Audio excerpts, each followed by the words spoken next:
Hello viewers, আজকের ভিডিওটা আমার ডিপ্লোমার ভাই বোনদের জন্য। তো West Bengal state council of technical education থেকে রাজ্যের প্রত্যেকটা পলিটেকনিক কলেজের প্রিন্সিপাল এবং প্রিন্সিপাল ইনচার্জদের পাঠানো হয়েছে নতুন একটি মেল, এবং মেলের বিষয়বস্তু তোমরা দেখতেই পাচ্ছ। মেলটা কিন্তু ফরওয়ার্ড করা হচ্ছে সমস্ত গভর্নমেন্ট পলিটেকনিককে, এবং যেখানে বলা হচ্ছে seeking information regarding purpose of requisition of institute building for parliament general election 2024। ঠিক আছে, তাহলে তোমরা সকলেই জানো যে এই বছর ভোট আছে।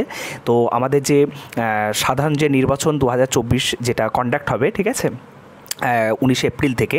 তো তার জন্য যে বিভিন্ন পলিটেকনিক কলেজ, সরকারি পলিটেকনিক কলেজকে কিন্তু বিভিন্ন কাজে নির্বাচন কমিশন কিন্তু নেয়। ঠিক আছে, তো সেই জন্য যে রিকুইজিশনের তথ্য কিন্তু চাওয়া হলো, সেটাই কিন্তু এই মেলের মাধ্যমে বলা আছে। তো মেলের যে সাবজেক্ট সেটা আমরা দেখে নেব এই ভিডিও থেকে। ঠিক আছে, তাই ভিডিওটাকে স্কিপ না করে শেষ পর্যন্ত দেখতে থাকো প্রপার ইনফরমেশন পাওয়ার জন্য।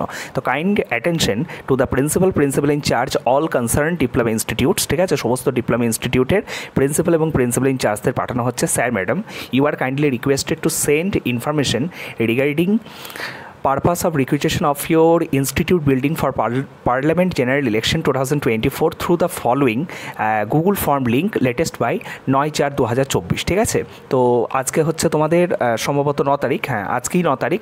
তো আজকের মধ্যে কিন্তু একটা গুগল ফর্ম লিঙ্ক কিন্তু স্টেট কাউন্সিলের তরফ থেকে প্রত্যেকটা ইনস্টিটিউটকে পাঠানো হয়েছে। এই মেলের সাথেই সেটা অ্যাটাচ আছে, কিন্তু ফর সিকিউরিটি রিজন সেটা আমি তোমাদের দেখাতে পারছি না।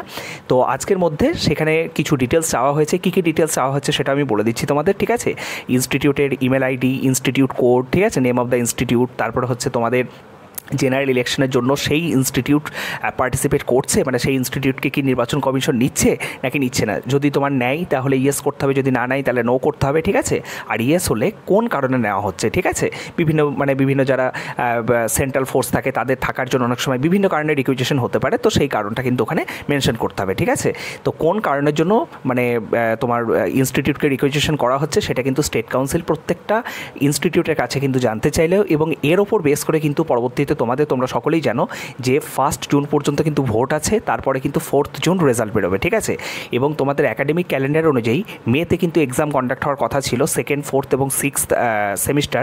তো সেক্ষেত্রে কিন্তু মেতে কোনোভাবেই তোমাদের এক্সাম কন্ডাক্ট হচ্ছে না, এবং সেই এক্সাম কবে কন্ডাক্ট হবে, কোন ইনস্টিটিউটের কী পরিস্থিতি, কোন ইনস্টিটিউটগুলো এই জেনারেল ইলেকশনে ইনভলভ থাকবে, ঠিক আছে, তার উপর বেস করে কিন্তু স্টেট কাউন্সিল পরবর্তীতে স্টেপ নেবে।